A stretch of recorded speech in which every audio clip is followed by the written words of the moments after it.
السلام عليكم ورحمة الله وبركاته. أهلا بكم في فيديو جديد من قناة شير نوليدج. النهاردة إن شاء الله هنتكلم على واحد من أكتر مجالات الهندسة الميكانيكية انتشارا في عالم الشغل، وهو مجال ال CNC أو الكمبيوتر نيوميريك كنترول.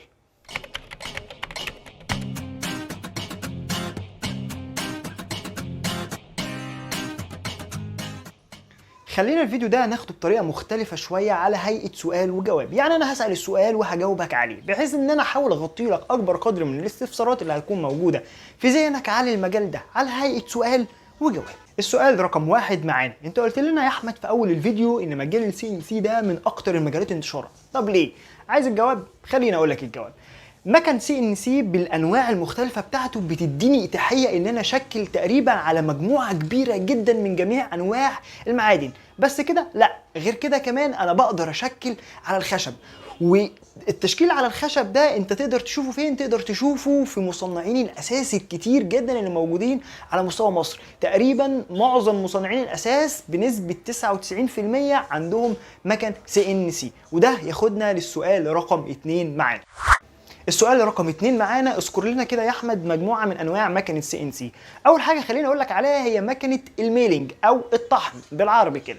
مكنه الميلينج دي بتستخدم، او الطريقه اللي انا بشكل بيها المعادن بتبقى عباره عن ايه؟ بتبقى عباره عن ان انا المكنه بحط فيها البلوك من المعدن اللي انا عايز اشكله، بيبقى ممسوك من تحت، وبتيجي عندي المكنه باداه القطع بتاعتها بتبتدي تشتغل على المعدن ده بحيث ان هي تخرجه لي بالشكل اللي انا عايزه. النوع الثاني مكنه التيرنينج. مكنه التيرنينج عكس مكنه الميلينج شويه. مكنه الميلينج احنا قلنا ان الشغلانه عندي بتبقى ثابته، اما مكنه التيرنينج لا، بتبقى ماسكه الشغلانه من الجنب وبتدور بيها، وبيجي عندي اداه القطع بتتحرك هي كمان، بحيث ان انا مثلا لو عندي شفط هنا مثلا طوله متر ولا حاجه، اداه القطع دي تبتدي تتحرك عليه تتحرك عليه تتحرك عليه، واصلا القطعه او الشغلانه بتلف معاها، فدي بتشوفها فين اكتر؟ بتشوفها ان انا مثلا الشفط ده تلاقي عنده انصاف الاقطار بتاعته ضيقه فاوسع فاوسع فاوسع فاوسع.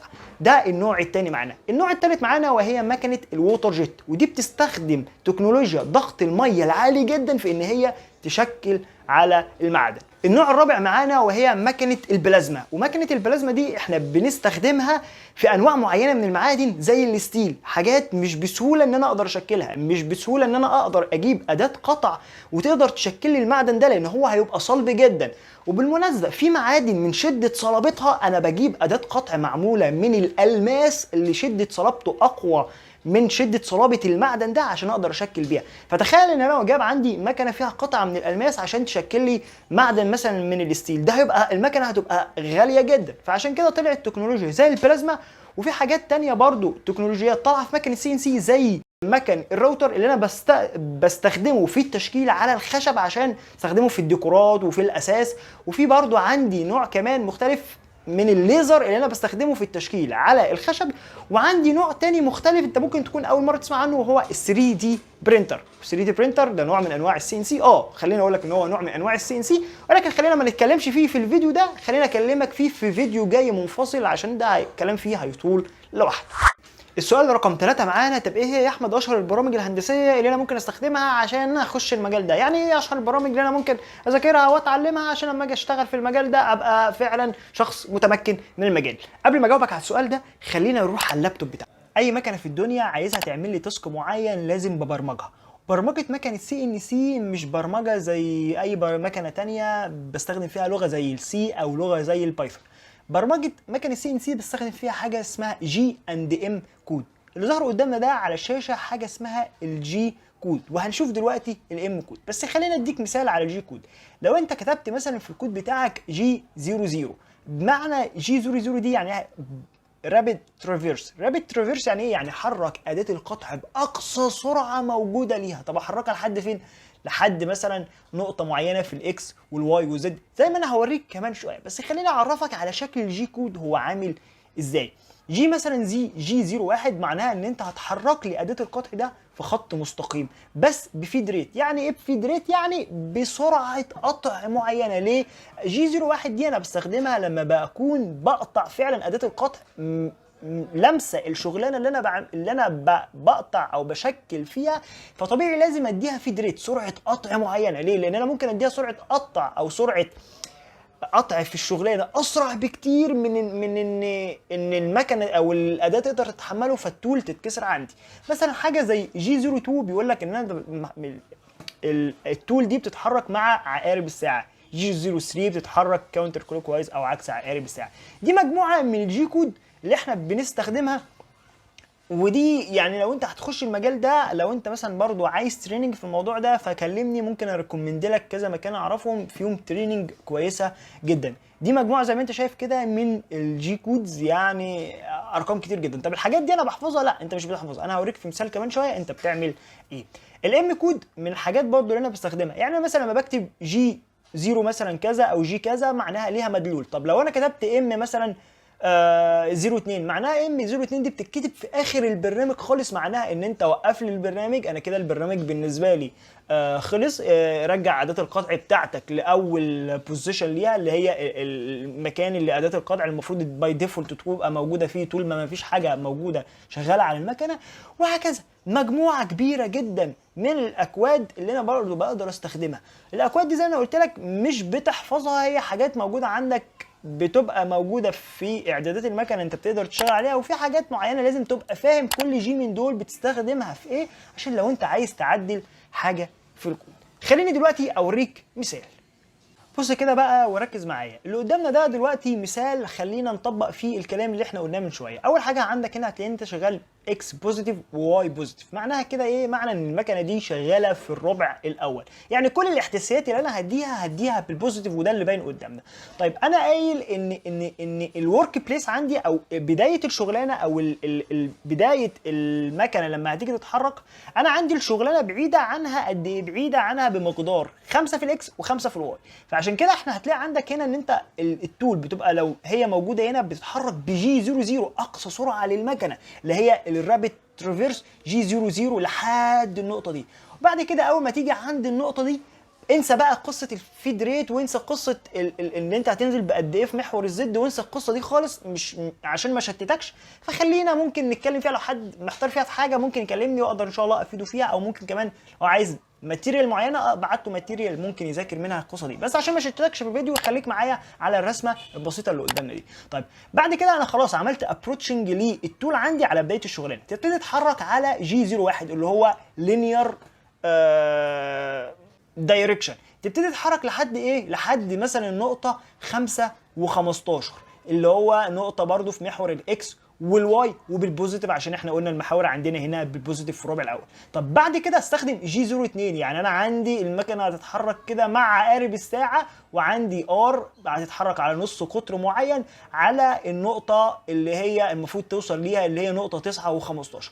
طبعا النقطه دي انساها دلوقتي برضو عشان ما شتتكش. بعد كده هتتحرك في خط مستقيم جي 01 لحد النقطه دي، وبعد كده جي 01 لحد النقطه دي، وبعد كده جي 01 برضو لحد النقطه دي، وبعد كده برضو كذلك جي 01، وبعد كده جي 03 بقى. طب ليه جي 03؟ هي هنا هتتحرك عكس عقارب الساعه، يعني هتتحرك كده زي ما انا بشاور لك على الشاشه. بعد كده هتتحرك حركه مستقيمه، بعد كده جي 03 برضو، بعد كده تيجي في حركه جي 01، بعد كده ترجع في الاخر خالص، وبعد كده اقول مثلا ام 02 وترجع لي للنقطه 0 و0، ويبقى كده انا بالنسبه لي حققت شغلانه على مكن السي ان سي. طيب الموضوع ده يعني بيتطبق ازاي على ارض الواقع؟ خلينا بقى نقفل اللابتوب بتاعنا ونرجع نتكلم فيه عشان تعرف البرامج اللي انت ممكن تستخدمها. عشان تفهم الاكزامبل اللي انا اديتهولك من شويه ده ازاي بيتحقق على ارض الواقع، ركز معايا كويس جدا في نقطتين اللي انا هقولهم لك دول، لان هم عصب اي مهندس سي ان سي. حاجتين مهمين جدا اسمهم الكاد والكام. الكاد ده اللي هو كمبيوتر ايديت ديزاين، وده انا بستخدمه ايه او بستخدمه في ايه؟ بستخدمه في برامج زي السوليد وركس والاوتوديسك انفنتور عشان اقدر ارسم الشكل اللي انا عايزه، وبعد كده ادخله على برامج زي الكام اللي هي تحول لي الشكل ده لجي كود. طب ليه انا بعمل دول؟ ما انا سهله جدا، هي اديها النقط بتاعتي، محاور الاحداثات بتاعتي الاكس والواي والزد. شفت انت مش وانا قلت لك نجلكت الزد عشان ما تعملكش لخبطه في فهمك للرسمه ماشيه ازاي. النقط دي هتيجي تحققها على شكل صعب، هيكون معقد جدا ان انت تحقق كل نقطه اكس وواي وزد، لان هي هتبقى بالمليمتر واقل. ففكره ان انت شيفت 1 ملم او 1 من 10 ملم ده هيبوظ لك الشكل كله. عشان كده انا بلجأ لبرامج زي برامج الكمبيوتر اللي هي اوتوديسك انفنتور او السوليد وركس، اخد منهم الرسمه او ارسم عليهم الرسمه اللي انا عايزها، وبعد كده الرسمه دي بقت رسمه بالنسبه لي خلاص، يبقى دي حاجه اسمها الكاد، الكمبيوتر ايديت ديزاين. اخد الرسمه دي واروح احولها على برامج زي برامج الكام زي الارت كام اللي هي تطلع لي الرسمه دي كجي كود، كنقط احداثيات اكس وبقى واي وزد، ومن خلالها بقى بعد كده بيطلع لي انا الكود ده ممكن بقى اظبط فيه الفيد ريت، اظبط فيه الجي وهكذا. يبقى انا من خلال الكاد والكام قدرت اخرج برسمه من الكمبيوتر احققها على مكنه CNC. عشان كده كان لازم اشرح لك في الاول خالص فكره الجي كود والام كود، وبعد كده اديك اكزامبل عشان اقدر اغطي لك النقط اللي انا قلت لك عليها. في برامج تانية غير الارت كام، في برامج تانية زي الباور ميل، وفي برنامج تاني اسمه ماستر كام.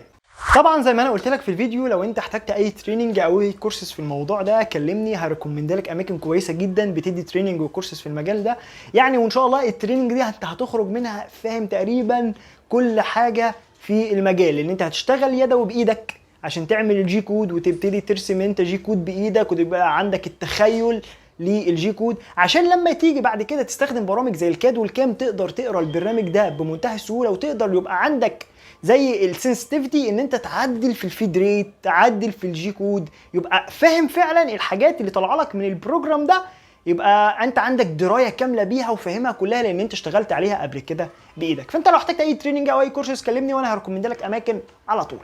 السؤال رقم 4 معانا، طب لو انا طالب هندسه الماده دي هدرسها في انهي قسم؟ وهل هدرسها في الكليه ولا مش هدرسها في الكليه؟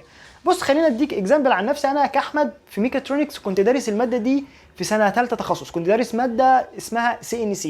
الماده دي كمان بتدرسها فين؟ بتدرسها في قسم ميكانيكا انتاج. ويعني ميكانيكا انتاج ده فيديو احنا كنا اتكلمنا فيه باستفاضه وتفصيل عن الحاجه اسمها الكاد والكام والكاي معانا، فانت لو ما شفتش الفيديو ده هتقدر تلاقيه في الديسكريبشن تحت الفيديو، وهتلاقيه ظاهر قدامك دلوقتي فوق في الاي. طب هل انت ممكن تدرسها في ميكانيكا باور؟ انا بصراحه ما شفتهاش قبل كده ان انت درست CNC في ميكانيكا باور. طب السؤال رقم 5 معانا، هل المجال ده منتشر فعلا ان انا لو خدت كورسات فيه وقويت نفسي فيه هقدر الاقي فرصه شغل بسهوله؟ بصراحه المجال ده منتشر على مستوى مصر بطريقه فظيعه جدا، منتشر في المصانع، في اي حاجه ليها علاقه بتشغيل المعادن، منتشر في برضو الشركات اللي شغاله على الاساس زي ما انا قلت لك بمكن الراوتر. هتلاقي شركات كتير جدا شغاله في المجال ده. ولو انت برضو عايز تعرف اسماء شركات، في حاجه عندك اسمها دليل الصناعه المصريه، خش عليه وشوف الشركات اللي موجوده فيه. هتلاقي الشركات عندك مصنفه بتصنيفين، بتصنيف المدينه وبتصنيف التخصص. فهتلاقي عندك اللينك ده فيه يعني كنز، اللينك ده فيه كنز، فيه كونتاكت لكل الشركات تقريبا اللي موجوده في البلد. وبرضو احنا دليل الصناعه المصريه ده كنا اتكلمنا عنه فيديو، هتلاقي الفيديو ده برضو في الديسكريبشن تحت الفيديو، هتلاقيه ظاهر قدامك دلوقتي فوق في الاي يمين او شمال، مش عارف بصراحه يعني هتظهر فين مش عارف يعني، على حسب انت اليوتيوب عندك عربي ولا انجلش. لو انت وصلت للحظه دي معانا في الفيديو فخليني اقول لك على حاجه مهمه جدا جدا جدا فوق ما تتخيل. اللايك والكومنت اللي انت بتعمله لنا بيساعد الفيديو ان هو يوصل لناس ثانيه كتير ويستفيدوا زي ما انت استفدت، فما تبخلش على غيرك، لان انا برضو ما بخلتش عليك وقلت لك كل المعلومات اللي انا اعرفها، وبحاول ان انا ارشدك في المجال. حاجه كمان، رايك في الكومنتات ده بيفرق معانا جامد جدا. ما تنساش بقى طبعا تشير الفيديو ده مع الناس المهتميه بيه عشان يستفيدوا برضو زي ما انت استفدت. اشوفكم في فيديوهات جايه ان شاء الله. سلام.